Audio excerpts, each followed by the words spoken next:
Assalamualaikum, Hadratus Syekh Muhammad Hasyim Asy'ari.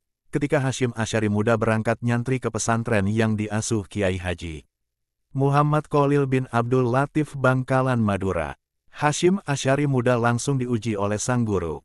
Hasyim Asy'ari muda disuruh naik ke atas pohon bambu, sementara Kiai Kholil terus mengawasi dari bawah sembari memberi isyarat agar terus naik sampai ke pucuk pohon bambu tersebut.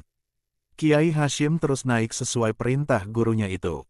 Ia tak peduli apakah pohon bambu itu melur, patah, roboh, atau bagaimana. Yang jelas, beliau hanya patuh pada perintah gurunya. Anehnya, begitu sampai di pucuk Kiai Kholil mengisyaratkan agar Kiai Hasyim langsung meloncat ke bawah. Tanpa pikir panjang Kiai Hasyim langsung meloncat.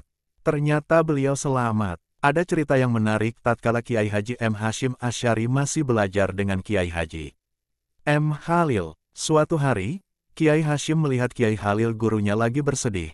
Beliau memberanikan diri untuk bertanya. Kiai Khalil menjawab bahwa cincin istrinya jatuh di WC. Kiai Hasyim lantas usul agar Kiai Khalil membeli cincin lagi. Namun, Kiai Khalil mengatakan bahwa cincin itu adalah cincin istrinya. Setelah melihat kesedihan di wajah guru besarnya itu, Kiai Hasyim menawarkan diri untuk mencari cincin tersebut di dalam WC. Akhirnya, Kiai Hasyim benar-benar mencari cincin itu di dalam WC.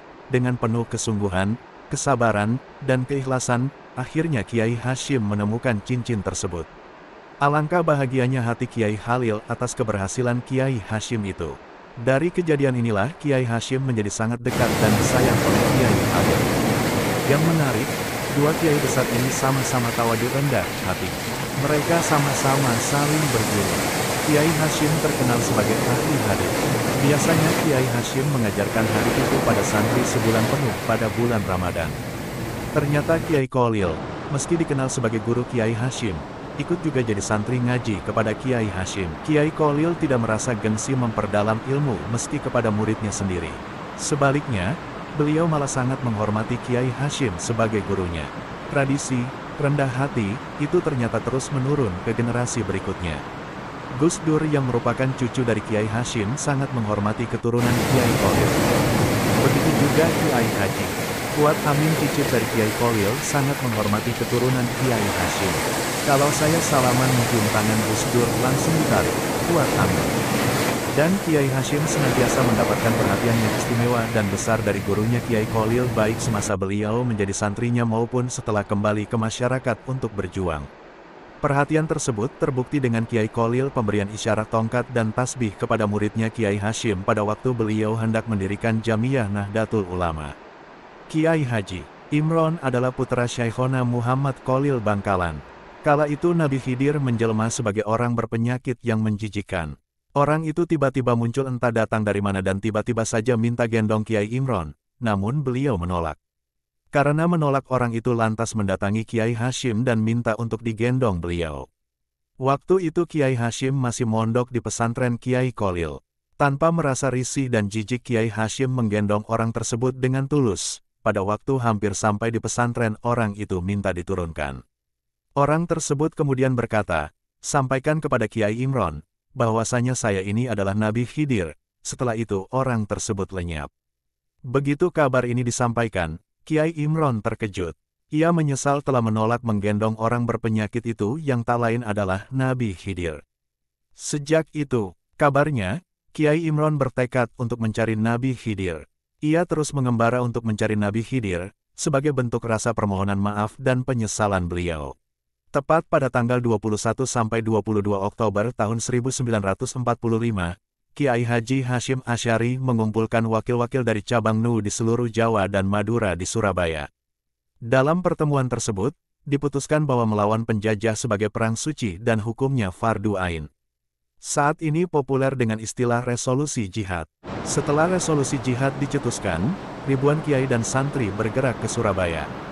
Pada tanggal 10 November tahun 1945, atau tepatnya 2 minggu setelah resolusi jihad dikumandangkan, meletuslah peperangan sengit antara pasukan Inggris melawan tentara pribumi dan juga warga sipil yang cuma bersenjatakan bambu runcing. Konon, ini adalah perang terbesar sepanjang sejarah Nusantara. Menurut Kiai Haji Wahab Hasbullah, prinsip hidup Kiai Haji Hasyim Asy'ari yaitu, berjuang terus dengan tiada mengenal surut, lelah dan istirahat. Salah satu prinsip semangat juang Kiai Haji Hasyim Asy'ari didasari dari hadis Rasulullah, yaitu, "Demi Allah, jika mereka kuasa meletakkan matahari di tangan kananku dan bulan di tangan kiriku dengan tujuan agar aku berhenti dalam berjuang, aku tidak akan mau menerimanya bahkan nyawa taruhannya." Al-Hadis. KHM Hasyim Asy'ari senantiasa mengingatkan kepada santri-santrinya untuk selalu mengikuti dan menjadikan tauladan dari perbuatan Nabi Muhammad SAW. KHM Hasyim Asy'ari senantiasa mengingatkan kepada santri-santrinya untuk selalu mengikuti dan menjadikan tauladan dari perbuatan Nabi Muhammad SAW. Amalan, ijazah dan sekaligus karomah dari Kiai Haji Hasyim Asy'ari. Meneladani Rasulullah sebagai idola utama manusia. Itu yang senantiasa beliau wasiatkan bukan hanya kepada santri-santrinya tetapi juga kepada seluruh kaum muslimin. Semangat jihad, membela agama dan bangsa. Beliau adalah ulama yang mujahid, ahli jihad, yang negarawan dan memiliki patriotisme yang luar biasa. Hal ini bisa kita lakukan sesuai dengan kemampuan dan profesi kita masing-masing. Ulama, ustadz, guru, pegawai, pelajar, santri, pengusaha, pejabat, petani, nelayan del. Jihad tidaklah harus berperang atau memikul senjata, segala bentuk perbuatan baik dan membawa manfaat serta mencegah segala bentuk perbuatan keji dan munkar itu sendiri juga merupakan suatu jihad. Menjaga salat 5 waktu dengan berjamaah. Beliau memiliki pribadi yang ikhlas dalam bertindak, termasuk ikhlas melayani umat, masyarakat dan bangsa Indonesia ini. Pribadi yang santun, rendah hati, tawadu, tidak suka menonjolkan diri, menampakkan diri.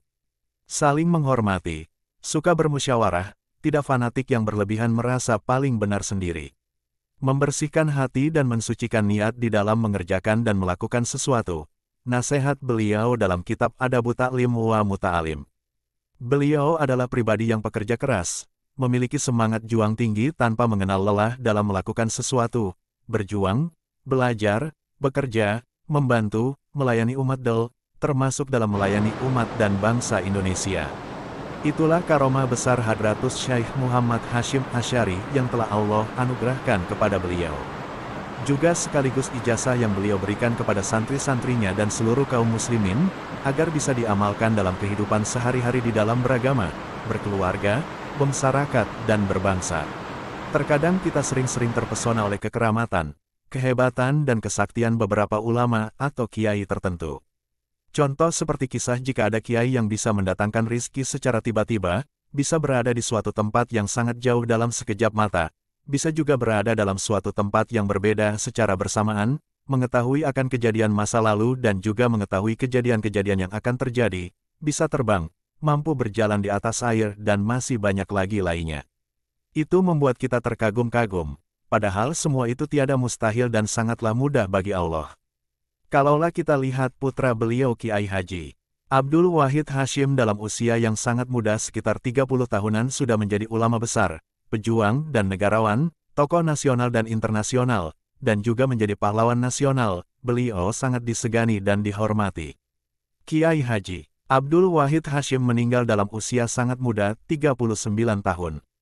Mungkin karena sangat sayangnya Allah kepada beliau sehingga di dalam usia beliau yang masih sangat muda, Allah memanggil beliau untuk menghadap keharibaannya, wa'allahu alam. Masih belum ada sampai sekarang ini tokoh, ulama, kiai di Indonesia yang usianya sangat muda sekitar 30 tahunan sudah menjadi ulama besar sekaligus tokoh nasional dan internasional kecuali hanya beliau sendiri. Abdul Wahid Hasyim. Rata-rata kebanyakan yang menjadi tokoh ulama, kiai besar di Indonesia jika usianya sudah mencapai hampir 60 tahunan. Menurut putri beliau Ibu Lili Khadijah Wahid, bahwanya beliau ini, Kiai Haji M. Hasyim Asy'ari dan Kiai Haji Abdul Wahid Hasyim, sangatlah layak disebut walinya Allah. Kiai Haji Abdurrahman Wahid atau Gus Dur adalah seorang ulama besar, seniman dan juga negarawan sejati. Sebagian besar orang-orang solihin mengatakan jikalau Gus Dur ini waliullah karena memiliki banyak kelebihan dan kemampuan luar biasa. Itu baru anak dan cucunya apalagi kakeknya Hadratus Syekh Muhammad Hasyim Asy'ari, bahkan guru beliau sendiri Kiai Haji M. Khalil yang banyak ulama mengatakan jika beliau itu kutbul aketopnya tanah Jawa sangat menghormati beliau Kiai Haji M. Hasyim Asy'ari. Apabila Syekh Muhammad Khalil Bangkalan terkenal dengan sebutan Syekhona Waliullah, maka Kiai Haji M. Hasyim Asy'ari mendapat gelar Hadratus Syekh, yang artinya Maha Guru atau Tuan Guru Mulia. Gelar ini mutlak diberikan kepada Kiai Hasyim, sebab hampir seluruh ulama Tanah Jawa juga pernah berguru kepada beliau. Beliau juga satu-satunya yang memakai gelar Raisul Akbar di organisasi Nahdlatul Ulama, organisasi Islam terbesar di Indonesia bahkan terbesar seantero jagat ini. Meski beliau menyandang banyak gelar seperti yang dituliskan dalam takris atas kitab Sirajut Talibin karya Kiai Ihsan Jampes. Hal ini tidak menjadikannya sombong. Beliau tidak pernah menyebutkan gelar itu sama sekali. Padahal beliau adalah orang yang paling pas untuk mendapatkan gelar tersebut. Terbukti pada manuskrip asli karya-karya beliau. Di sana tidak ditemukan embel-embel yang menyertai nama beliau, seperti Kiai, Haji, Syekh, Alim, apalagi Al-Alamah atau Al-Arif bila akan tetapi beliau lebih memilih embel-embel yang bersifatnya merendahkan diri kepada Allah. Beliau selalu menulis kata-kata Al-Fakir, yang fakir, Al-Hakir, yang hina, sebelum namanya disebut. Inilah salah satu sifat tawadu yang beliau miliki. Bagaimanapun hebatnya manusia hidup di dunia, pasti maut akan menjemputnya. Tak terkecuali, Hadratus Syekh sebagai manusia biasa, beliau dipanggil Allah SWT untuk selama-lamanya pada malam bulan Ramadan. Tepatnya tanggal 3 Ramadan 1366 H atau tanggal 21 Juli tahun 1947 M sehingga tepat pada pukul 3 dini hari. Inna lillahi wa inna ilaihi rajiun besar pun terjadi. Ulama, yang paling disegani seantero jazirah Islam kala itu, telah menghadap ilahi Rabi dengan damai dan sentosa. Meskipun semua masyarakat tahu tanggal wafatnya Hadratus Syekh Hasyim Asy'ari, namun karena wasiatnya, beliau tidak ingin dikhauli, diperingati, dirayakan tiap tahun. Dan makam, kuburan beliau sangat sederhana, tiada bedanya dengan makam-makam umum. Subhanallah luar biasa. Kepergian Hadratus Syekh Muhammad Hasyim Asy'ari bukan hanya membawa kesedihan untuk umat Islam di Indonesia, di negara luar pun ikut berduka. Mereka amat merasa kehilangan seorang tokoh dan figur yang mereka banggakan. Semoga dengan kepergian Kiai Hasyim, muncullah Hasyim Asy'ari yang lain. Baik dari zuriyah, kerabat, santri, maupun kaum muslimin.